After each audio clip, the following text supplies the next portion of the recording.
राजकिशोर जी, जैसा मैंने शुरुआत में कहा, आप तो दक्षिण के इन तमाम राज्यों में घूम कर भी आए हैं। जो बात हम यहाँ दिल्ली में, नोएडा में स्टूडियो में कर रहे हैं, क्या वाकई वो जमीन पर आपको भी लगी? क्या वाकई भारतीय जनता पार्टी जो कर्नाटक तक सीमित थी, वो तमिलनाडु, केरल, तेलंगाना, आंध्र में सहयोगी दल के साथ अपनी जमीन को मजबूत कर रही है?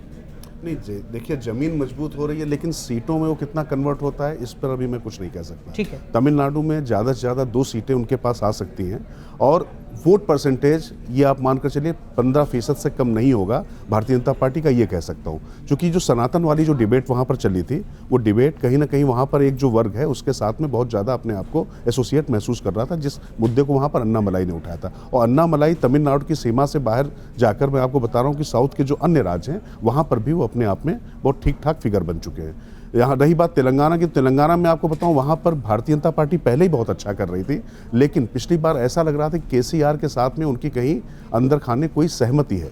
लेकिन जैसे ही वो गिरफ्तारी हो जाती है, केसीआर की बेटी की गिरफ्तारी हो जाती है, तो उसके बाद लगता है कि नहीं, ये चीज़ें बिल्कुल अलग हैं, इनकी आपस में कोई अलायंस नहीं है। तो उसके बाद वो वोट, ये लग रहा है जो सीटें वहाँ बढ़ रही हैं, तो मुझे नहीं मालूम कि वो डबल डिजिट में जाएगा, क्योंकि उसमें मुझे अभी शक है। मुझे लगता है कि वो 8 से, मतलब सिंगल डिजिट में होनी चाहिए। 4 सीटें थी तो वो 8 हो सकती हैं, 9 हो सकती हैं, 10 जाएंगी, लेकिन लोगों ने 12 तक सीटें दे दी, मैं नहीं कह सकता। उड़ीसा के बारे, मतलब उड़ीसा तो खैर अलग राज्य हो गया, लेकिन कर्नाटक में नुकसान हो रहा है पिछली बार की तुलना में, निश्चित तौर पर मैं आपसे कह सकता हूँ। अब वो 3 सीटों का हो रहा है, 5 सीटों का हो रहा है, ऐसा मेरे पास कोई बैरोमीटर नहीं है, लेकिन हाँ, निश्चित तौर पर मोदी फैक्टर इतना बड़ा फैक्टर था कि उसके इर्द गिर्द सारी चीज़ें हो रही थी। और कई बार जो तर्कशास्त्र की बात अभी एनके सर कह रहे थे, बुद्धि कई बार लगता है कि उस पे लोग नहीं लगाते हैं, जो एक हवा चलती है उसके साथ में निश्चित तौर पर लोग जाते हैं। सामने कोई फैक्टर नहीं था, किसी कोई विश्वसनीयता नहीं थी, और जिस तरीके की आए बाएं साएं बातें विपक्ष की तरफ से, कोई स्थिरता नहीं थी विषयों पर, उसका फायदा निश्चित तौर से भारतीय जनता पार्टी को। रामकृपाल सर, वो जो एक टर्म है जिसका इस्तेमाल हो रहा है, टीना, देयर इज नो अल्टरनेटिव, क्या आपको लगता है कि इसका भी फायदा है? जो टैली है वो 300 के पार इस एडिटर्स पोल में भी जा रही है। देखिए, विपक्ष है ही नहीं सामने, विकल्प ही नहीं है। राहुल जी ने जो कहा ना, एक आगे की एक पंक्ति है कि जीवन कितना आसान होता है जब कोई विकल्प नहीं होता। आप बताइए विकल्प क्या है? दूसरी चीज, हम लोग एक चीज कंफ्यूज करते हैं कि डिसेंट हमेशा रिबेलियन नहीं होता। बेटा भी नाराज रहता है बाप से।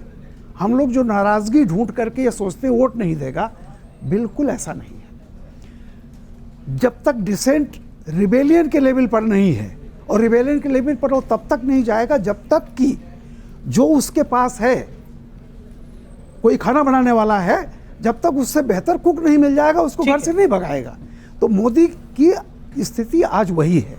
दूसरी चीज में एक बात और आपको बता दूं, जो लोग इसका, जैसे इसको अगर आप क्वांटिफाई कीजिए, इसका कारण है, मैं अगर किसी से पूछूं कि ओबीसी बीजेपी का कभी भी कोर वोटर नहीं था, वो कैसे 2014 में बन गया? उसका एक रीजन है, मंडल जो बना था, मंडल उस समय एक भावुकता, मतलब एक तो सच्चा, और जो मंडल के इनर कॉन्ट्रडिक्शंस थे उनको सरफेस होने में 20-22 साल लगे। नतीजा क्या हुआ?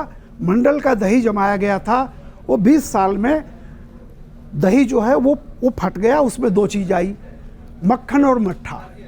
मक्खन रहा ये जो पीजेंट्री पार्टीज हैं इनके लीडर के साथ, मट्ठा चला गया बीजेपी के साथ। और वो 2014, 2017, 2019, 2022 और अभी जो मध्य प्रदेश, छत्तीसगढ़, राजस्थान के इलेक्शन हुआ है, उसकी भी एनालिसिस कीजिए तो आपको ओबीसी बीजेपी के साथ इंटैक्ट है। हालांकि सर हमारे उत्तर प्रदेश, मैं केवल एक लाइन नोट कर लूं, और ओबीसी का एक बहुत बड़ा हिस्सा जब तक बीजेपी के साथ रहेगा तब तक बाकी चीजें भी आएंगी। और दूसरी बात मैं कह दूं, वीमेन एम्पावरमेंट के लिए एनके सिंह भी, हम भी, मेरे गांव में छोटी जातियों के कच्चे घर होते थे, महिला कभी भी संपत्ति की मालिक नहीं होती थी।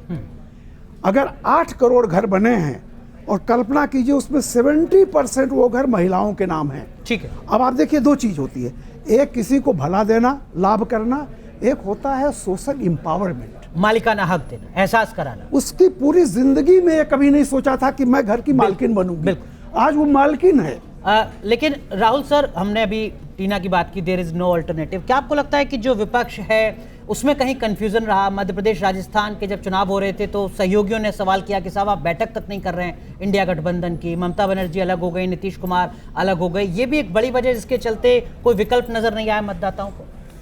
देखिए, शुरू में जिस धूमधाम के साथ इंडिया गठबंधन बना था, अगर वो अपने उस मोमेंटम को कायम रखता, उस एकता को बनाए रखता, अब निरंतर सक्रिय रहता और एक आध महीने बाद ऐसा न लगता कि वो बिखर गया है, सब लोग अपनी अपनी चिंताओं में लग गए हैं, अपने अपने राज्यों में लग गए हैं, तो वो एक ज़्यादा कड़ी चुनौती दे सकता था।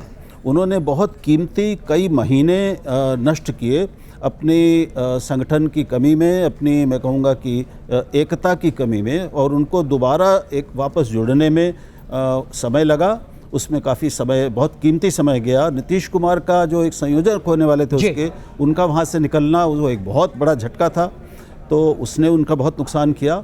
मुझे लगता है कि अगर उनको पूरी तैयारी, पूरा समय मिलता और उन्होंने शुरुआती वो गलतियाँ और मूर्खताएँ न की होती तो वो ज़्यादा कड़ी चुनौती दे सकते थे। तो उससे एक ये भाव बना कि भाई ये लोग एक संगठित नहीं है, ये आगे भी संगठित रहेंगे, इसकी कोई गारंटी नहीं है, कोई नेतृत्व को लेकर स्पष्टता नहीं है, नीतियों को लेकर कोई स्पष्टता नहीं है।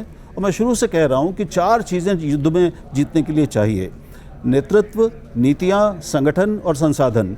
इन चारों में आप एनडीए को देखिए और इंडिया गठबंधन को देखिए तो शुरू से आज तक कोई समानता, जिसे हम लेवल प्लेइंग फील्ड कहते हैं, वो नहीं बन पाई। बिल्कुल। एनके सर, नेतृत्व की तो बात की हमने, आपको लगता है कि संगठन के स्तर पर भी थोड़ी दिक्कत रही है इंडिया गठबंधन के लिए? दूसरी तरफ तो संघ का कैडर है, देश की, दुनिया की सबसे बड़ी पॉलिटिकल पार्टी है, मुकाबला कांग्रेस पार्टी का, जहां पर संगठन को लेकर भी सवाल खड़े होते हैं। किसी भी कोएलिशन में पॉलिटिकल साइंस का ये सब्जेक्ट होता है। जब कोएलिशन कोई होता है तो उसके 3 इंग्रेडिएंट्स होने चाहिए। डेफिनेट पर्पस, आप कोएलिशन कर क्यों रहे हैं? तो कोएलिशन यहाँ था मोदी को हराना, इसलिए कर रहे हैं। डेफिनेट कोई सोशल आउटक्राई नहीं था। दूसरा, कॉन्फ्लिक्ट रिजोल्यूशन मैकेनिज्म, कि आप कॉन्फ्लिक्ट को कैसे रिजॉल्व करेंगे। यहाँ पे कॉन्फ्लिक्ट होते रहे, रिजॉल्व हुआ ही नहीं। और बाकी कमिटेड कैडर स्ट्रक्चर, तो बाकी तो छोड़िए, आज से 30-40 साल, 20 साल, 25 साल पहले तक जब हम कांग्रेस कवर करते थे तो कांग्रेस सेवा दल के लोग टोपी पहन के और फक्र के साथ खड़े रहते थे। आज कांग्रेस सेवा दल नहीं है, तो कांग्रेस का जो कैडर स्ट्रक्चर था अव्वल तो वो गायब है, और दूसरा उसका जो कमिटमेंट के लिए आइडियोलॉजिकल बैकअप होता है वो कांग्रेस में है नहीं। तो राहुल ने जो यात्रा की उससे लोग राहुल के प्रति तो उनकी उम्मीदें बढ़ी, लेकिन पार्टी के प्रति वो बहुत ज्यादा मुतासिर नहीं हुए। नतीजा ये हुआ कि ये वोट में ट्रांसफर राहुल नहीं करा पाए। पहला काम तो ये है कि आप पार्टी स्ट्रक्चर तो तैयार करें, नीचे तक, सेकेंडरी टर्शियरी लेवल तक आप लीडरशिप तो लाएं। ये है ही नहीं कांग्रेस में। तो इसलिए जो क्रेडिबिलिटी क्राइसिस थी कि हम वोट तो दें, हम बहुत बेचैन हैं कि हमारे पास ये दिक्कतें हैं, लेकिन वो विकल्प आपके पास नहीं था जो कि इंडिया गठबंधन नहीं दे